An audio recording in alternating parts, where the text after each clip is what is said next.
Welcome to the Leaders in Payments podcast, where we talk to C-level leaders from across the payments landscape. We'll be discussing the products and services that impact the payment space today, as well as trends and predictions for the future of payments. We will also hear stories from our guests about their journeys to the top. Hello, everyone, and welcome to the Leaders in Payments podcast. I'm your host, Greg Myers, and this episode is part of our Women Leaders in Payments Month, something we do every year in the month of July, and it's one of my favorite times of the year. This year's theme is redefining leadership, influence, impact, and innovation. So those are some of the things you're going to be hearing about during the month of July. So first, a special thank you to our sponsors. Our title sponsor is WorldPay. Our participating sponsors are VizyPay and PayRock. And our episode sponsors are The Clearinghouse, Ingenico, and PaySafe. So special thanks to those companies.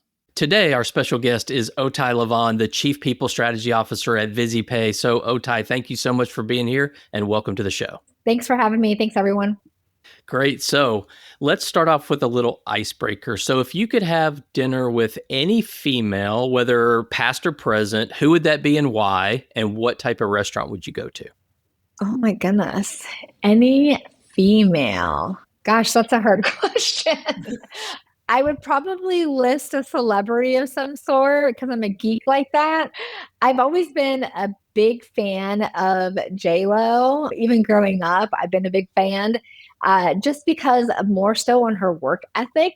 I think she is someone that truly works very hard, whether she is an actress getting ready for a movie or, on a concert singing.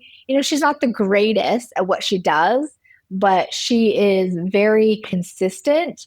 And I tend to think that she's completely, she's there. Whenever there's something going on, she's involved. She's kind of trending all the time. So I would want to do a shout out to her for sure. Okay, what kind of restaurant would you take her to? Oh my gosh. Again, I'm not, this is hard because I'm not a fancy person. So I don't think I'm like a fancy place. I'd probably want to just sit down, hole in the wall, mom and pop shop, anything from Thai food to pasta. I love any place. I'll have her shoes. Great. So let's talk a little bit about your background and your career. So maybe give us a snapshot of your background, maybe where you grew up, where you went to school, kind of what led you into payments even. Raised in Des Moines, Iowa, actually the east side of Des Moines. I was born in Laos. My father is from Laos. My mother's from Thailand. I studied human resources management, and interesting, I didn't decide this in high school. It was actually after I had graduated from high school, I applied for a job at a bank, and that recruiter really made an impression on me and how that experience was as I was interviewing for the job.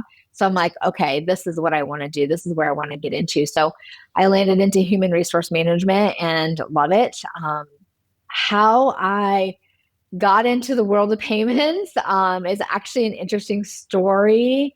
And if you've ever had a conversation with Austin McNabb, our CEO, he could probably tell you that I stalked the company. It's interesting because I'm not a big social media person, believe it or not, but I've been in the working world for quite some time, and I've had LinkedIn for some time now. And I noticed this new organization, and at the time it wasn't new, but it was new to LinkedIn because I was seeing the feed over and over of the people there and how the culture was and what they were doing. And so I watched VizyPay on social media, on LinkedIn for about a good 5 months or so. And, they're opening a new location where we're at today, and they were inviting the public to their grand opening. And so there I went. I was like, okay, I'm going to do this outside of my comfort zone. I'm going to reach out to a couple of connections, from LinkedIn. I didn't know them. It was just a connection through LinkedIn that I was going to attend this open house. So I showed up with my husband, and I thought of it more so because my husband is a social butterfly, unlike myself. But in Austin's eyes, my husband's actually a police officer. So he was like, oh, here she shows up with her husband, who's a cop. Not exactly what I intended it to be, like the story that I kind of stalked and harassed them into getting the job I wanted. But after that event happened, I followed up, that following week and I said, hey, how about this coffee conversation? And then here we are today. So our conversation led to what was created in the role I have.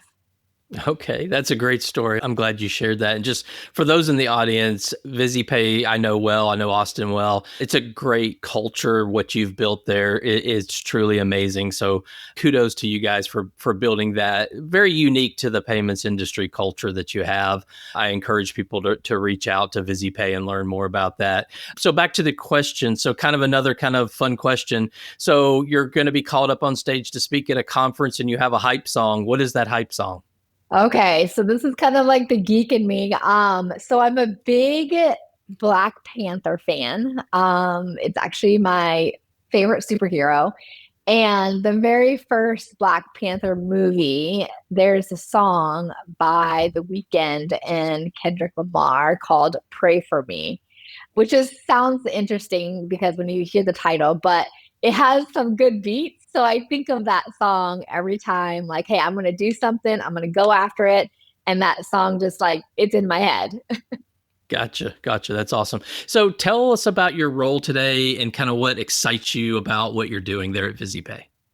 Yeah. So I lead our people strategy team. So if you think of, the life cycle of your human resources, right? Your people, everything under that umbrella from, if you think about what people externally hear of the organization, right? Your brand and what that looks like, that experience. So from that to, talent acquisition and how they apply for a job and what that process is going applying for that job, and then the entire cycle of how they move around within the organization. So my goal is working with people and connecting that talent with the right roles that align to the organization. I truly believe that you'll get then a high performing culture. Okay. And let's talk a little bit about leadership and maybe some lessons learned there. Obviously, just like the payments industry, leadership is evolving. So, how do you define modern leadership and how do you embody that every day? So I think one of the things that, I mean, I had mentioned this too when I had interviewed for my job or my conversation with Austin. I am not a transactional leader. I am a strategic leader. And so if you're looking for someone that's very transactional, that's not me. I'm just going to be honest, transparent here, and that's okay. And as I was looking for that right role for myself, that home, I wanted to make sure that, the person I would be working with and partnering with knew that. So I always told myself that I want to be a leader that I would want. I always wanted to. I've had many, many ineffective leaders. I think you probably may have agreed with that there's times in your career where you've had ineffective leaders. And so for me, as I went through different organizations and different leadership, I always said, I want to be a leader that I would want, which means a leader that has a good balance. And a good balance could mean anything from the flexibility and understanding someone's personal life, whether they have something going on and caring for a family member or caring for their children, that balance, that flexibility, but also be firm in where you come from as that leader and how you're being held accountable to doing that job and leading the people or leading that department. So accountability is huge. And I also like to say I tend to want to make sure I'm modeling the behavior. So if I have the expectation of, someone that needs to be at work on time, I need to make sure that I am there before that individual. Obviously, that is not me. It all depends on that individual and how they feel. But I always feel like I want to make sure that I give the people, a good balance in the flexibility, and understanding them and knowing who they are, to also holding them accountable for doing the job and what they were hired for, but also for myself, modeling that behavior as well.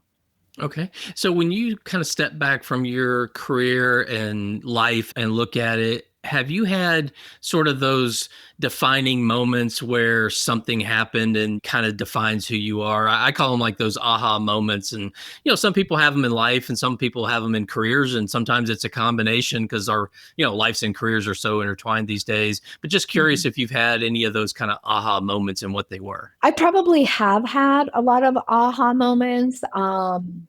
Gosh, I can't pinpoint one specifically, but I am a true believer that things happen for a reason. And as I mentioned before, like I've had struggles just like anybody else in their journey, in their career journey. I've had ineffective leaders. I've been in roles that just didn't align with who I was. But I was also young at the time. And so I was doing whatever I needed to do. I felt like, and I know I mentioned this, but I felt like at every stage of my journey, I've fought to get to where I'm at. And so these lessons learned are definitely have helped and shaped me for who I am today and how I am today. So I wouldn't take anything back, but I can't really recall what really was that one moment that was like my aha moment. Well, it may have been showing up with your husband at the event with Austin. That may have been one of them. But when you look at what females can bring to the table, what do you think they do bring to the table that really will affect the payments or can affect the payments industry? To be honest with you, I think what we bring is it's a different factor that is what I want to say is the empathy that we have is a big factor in building relationships and in connecting with people. And I think with us being mothers and being mothers who are working full time, that empathy factor, we understand it. We can relate, we can build those relationships. Empathy to call out what the hot topics that are happening around the world or trending topics within the industry and take that big initiative and echo what's happening around. I think that's definitely a skill and something that is not just necessarily given. It's just something that you've kind of grow to as you start to understand and self-reflect yourself. But basically what I want to say is, I think empathy is a huge skill to bring. To have that as a core value, it is definitely going to go a long way. Okay. Well, let's talk a little bit now about innovation and influence. So the payment space, as you know, is changing very fast, and we talk about that all the time. So how do you stay innovative as a leader? I would probably say join industry networking groups. I know what I know of the industry, of course, through my experience and interactions here at VizyPay, but to actually understand more and connect with people outside my organization to learn more, I definitely want to say those networking groups will help you. Networking groups for me, and this is for me, Paytech Woman was a huge one, ETA Transact, and another networking group I think of that at one of these days I would like to just be exposed to is like the fintech meetups that are happening. Okay. So what's one trend or change maybe going on in the industry? And it doesn't necessarily have to be directly related to payments, but what's sort of one trend or change going on that you are really watching closely right now? Yeah. I would probably say the buy now, pay later, because as a consumer, I would be using that quite often. And then another thing is the digital wallets, the contactless payments. It's something that I'm not used to, obviously, but I'm getting used to it by adding it to my phone and all that stuff. But I know like my children, my oldest are 20 years old. And so that's definitely something that they are it's part of what their ecosystem is, right? They don't know anything else. They've never seen a checkbook. And so to me, it's like I need to be in tune with what's going on and be part of it so I can understand and be able to kind of help and have that same language as my kids. Yeah, I think there's a lot to be learned. My youngest is 21. She's a senior in college or will be coming up. And same thing. It's like all of her interactions on her phone. And yes, some of it's payment related, but some of it's not. If there's any Mhm. friction or anything, she'll just move on to the next thing, right? So I think that's something that we all need to kind of learn and understand is how that younger generation, the 20 and 21-year-olds of the world, kind of how they see things and how they do things, because it's a lot different. And like you said, she couldn't write a check if she had to because she's never had a checkbook or needed a checkbook. And it's just such a Right. different experience. Right. I don't think they've ever seen a checkbook or even know what that is. Right. I mean, the other day I just had to write a check in the mail, which is interesting, and that's probably the only check I write, twice a year. But it's to them, it's when something's glitchy, they're like, "Oh, mom, just move on." I'm like, "What? What do you mean move on?" Like Right. I don't like I can't. I don't know. I don't know if I trust my phone enough to just set up something else right away. Right, right. No, totally agree with you there. So, how do you think women can influence the future direction of payments? We talk about this a lot and about the leadership. And, I think women, giving them opportunities to lead in their own right, allowing them the autonomy, trusting the work that they do to drive growth and change, driving innovation and design, having the seat at the table doesn't mean you have to be a leader. You can lead without having a title by bringing ideas, innovation, strategy to the discussion. I also think having an exclusive work environment, I talked about flexible work arrangements without sacrificing their role, creating learning and development programs to foster different environments. I mean, I think all these things that we can do to influence the future direction for sure. Okay. All right. Well, let's talk a little bit about mentorship and impact. This is a very important part of the conversation. So, have you had mentors in the past? And if so, sort of who were they? What kind of impact did they have on you? Yeah, I have had mentors, and it actually was more focused within the HR scope. As I've gone into payments and fintech and here at VizyPay, my influence has been more the community networks that I've joined and grown connected with them. They've supported kind of my initiatives, they've influenced me and helped me grow in my thoughts. So, can I give shout outs? I don't know if that's something that Sure. you want me to call out. Okay. Absolutely. So I'm going to for sure miss a lot of people, but right off the bat, I want to give a shout out to Amanda Esther Rincolas, Amanda Beam, Laura Gibson, Lamont, Genevieve Dozer, Rebecca Walden, Catherine.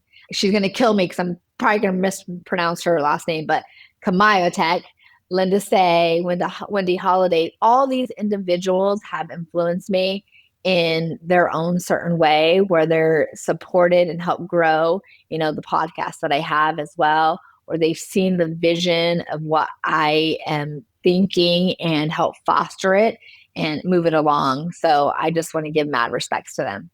Yeah. So when you talk about mentorship, I've worked at big companies, huge banks that had very structured mentorship programs where, you met on, once a month and you had an agenda and all of that. I'm just kind of Mhm. curious, what are your thoughts? I mean, VizyPay isn't a small company, but it's also not a huge company. So kind of how does mentorship work there? How do you encourage the people? It doesn't have to be women, just how do you encourage employees to build those mentorships? And they don't have to all be, like you've said, within payments per se, but just curious kind Mhm. of your thoughts on that part of mentorship.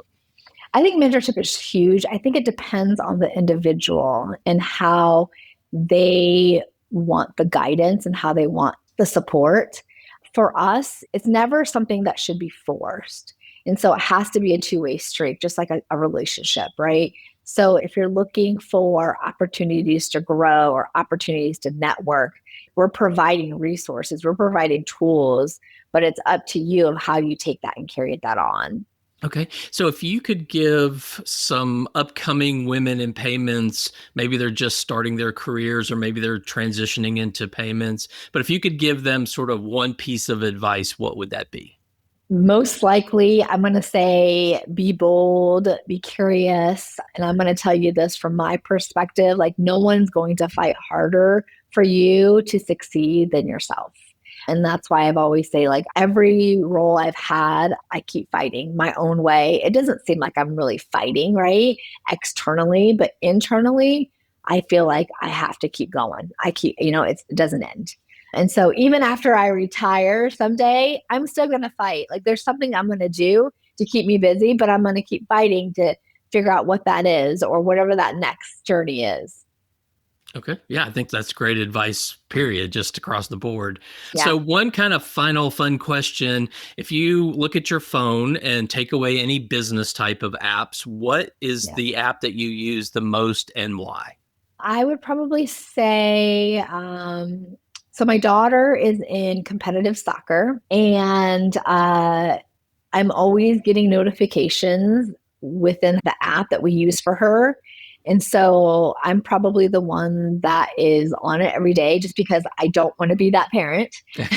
I don't want to be that parent that missed a communication of maybe a start time or a different field or something that's going on with her soccer. And so I think that, my actions would reflect on her.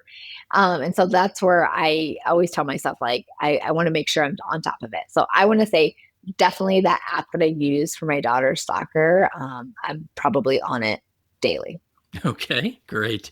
So Weird, Outhay, right? yeah, no, it's great. Everybody has kind of their own thing. I mean, it says a lot about you as a person, right? You want to make sure you're on top of things and you're on time, and obviously you're taking care of your child and making sure she's there and all that kind of stuff. So, I mean, it's a great thing. I mean, I've had very unique answers that I'm not going to give away because I want people to listen to the other episodes. But it's kind of a fun question that when you kind of peel it back a little bit. What does it say about you as a person? And I think it says a lot. So appreciate you sharing that. Before we wrap up, I just want to give you a chance. Is there anything else you want to add that we maybe haven't touched on? Well, thank you. I mean, nothing as far as, any other questions or anything, but I just want to say thank you for allowing me to be part of this platform. Thank you to VizyPay for, sponsoring and helping me be involved with it. I'm among a lot of great women leaders. And so that's pretty awesome. Great. Well, Outhay, thank you so much for being here today. I know your time is very valuable. So again, thank you so much for being on the show. Yeah, thank you. And to all your listeners out there, I thank you for your time as well. And until the next story. Thank you for joining us this week on the Leaders in Payments podcast. Make sure you visit our website at leadersinpayments.com, where you can subscribe to the show and where you'll find our show notes. If you enjoyed listening, please share on your social channels as well.